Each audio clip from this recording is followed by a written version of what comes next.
The story opens with a personal and emotional revelation. Reed Richards, the brilliant scientist also known as Mr. Fantastic, and his wife Sue Storm, better known as the Invisible Woman, discover that Sue is pregnant. This isn't just a small piece of news. For them, it's monumental. After years of trying, of countless failures and emotional letdowns, they had almost given up hope. So, when they finally receive the news, the moment is nothing short of magical. But the joy is quickly shadowed by worry. Reed, being the scientific mind he is, starts to wonder, what if their child is like them? What if they're born with powers? And if so, what kind of future will they have? To understand the stakes, we get a glimpse into the past. 4 years ago, Reed, Sue, her hot-headed brother Johnny Storm, and Reed's loyal best friend Ben Grimm embarked on a space exploration mission. But during the journey, they encountered a bizarre cosmic storm that didn't just damage their ship, it fundamentally altered their DNA. The results were dramatic. Ben Grimm turned into a rock-solid creature with super strength, eventually becoming the Thing. Johnny Storm gained the ability to burst into flames and fly, earning the nickname Human Torch. Reed Richards became able to stretch and morph his body like rubber. Sue Storm gained invisibility and force field powers. Thus, the Fantastic Four were born, a team of extraordinary individuals who used their powers to save the world from countless threats. Over time, they became not only superheroes but global icons, loved and celebrated by people everywhere. Back in the present, the Fantastic Four are living their lives as both heroes and human beings. Johnny and Ben are waiting for Reed and Sue to arrive for their traditional Sunday dinner, but they're late.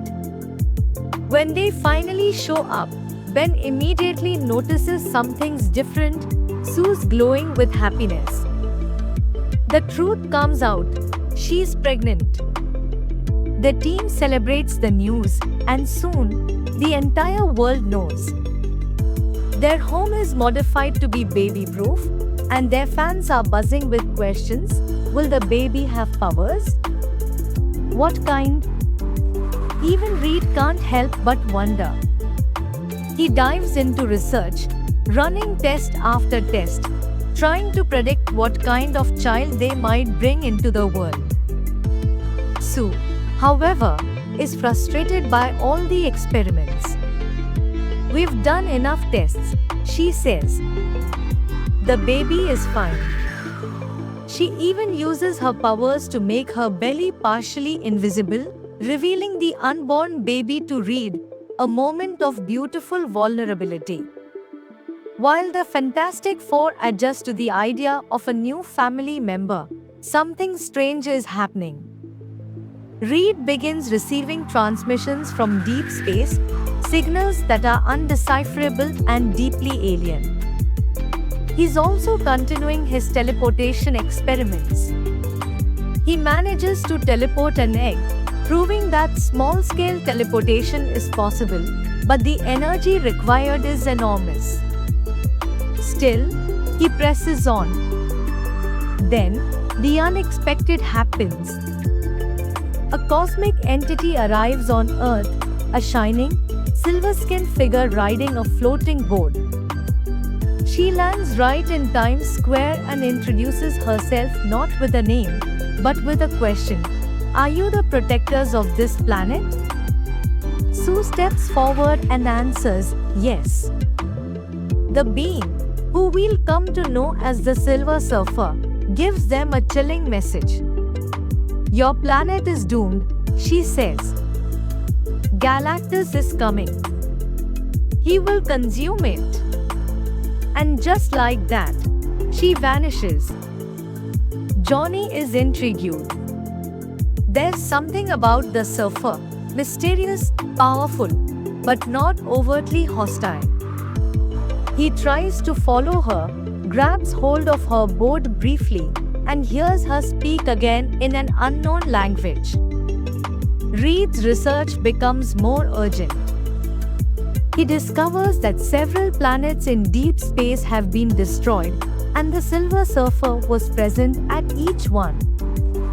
A terrifying pattern emerges. The Surfer is the herald of Galactus, a cosmic force that feeds by devouring entire planets.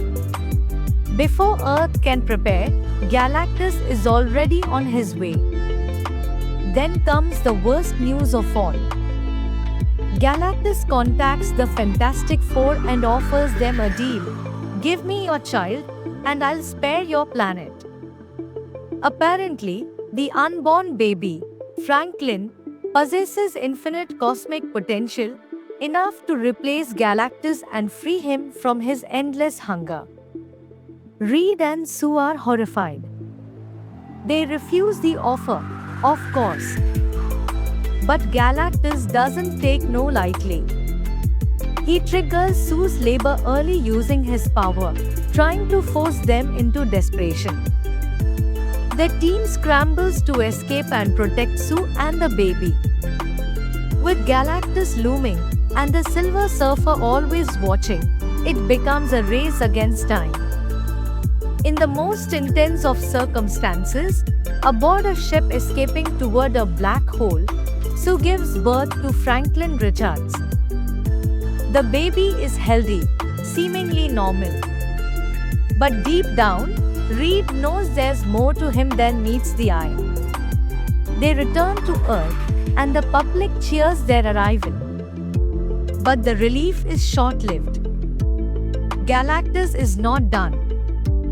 He wants the baby. The government begins pressuring the Fantastic Four to hand Franklin over. Protests erupt. People stand outside their building, demanding a decision. Reed, despite his genius, has no solution. For the first time, he's scared. Truly scared. Then Sue gives a passionate speech. I will not sacrifice my child for this planet, nor will I sacrifice this planet for my child. We will fight together as a family. Her words ignite something in Reed. He proposes an audacious plan: teleport the entire planet Earth to a region of space where Galactus can't follow for millions of years. They begin building massive towers across the globe to power the teleportation. Energy lockdowns are declared. Time is ticking. Johnny, meanwhile, has been working on decoding the Silver Surfer's language. He discovers her real name, Shalabal. She was once a scientist from a planet Galactus destroyed. To save her people, she became his herald. She has regrets. The day comes to move Earth. The towers are activated. But just as the countdown begins, Shalabal returns and starts destroying the towers. She doesn't want Franklin used as bait. She wants to protect him too. Johnny confronts her, shows her messages from her homeworld, and pleads with her to help them. Meanwhile, Reed gets a new idea: teleport Galactus himself into a dimension from which he can never return, but they'll need to lure him into the trap, and that means using Franklin as bait again. Sue is furious, but there's no other option. With great hesitation, they place Franklin at Times Square.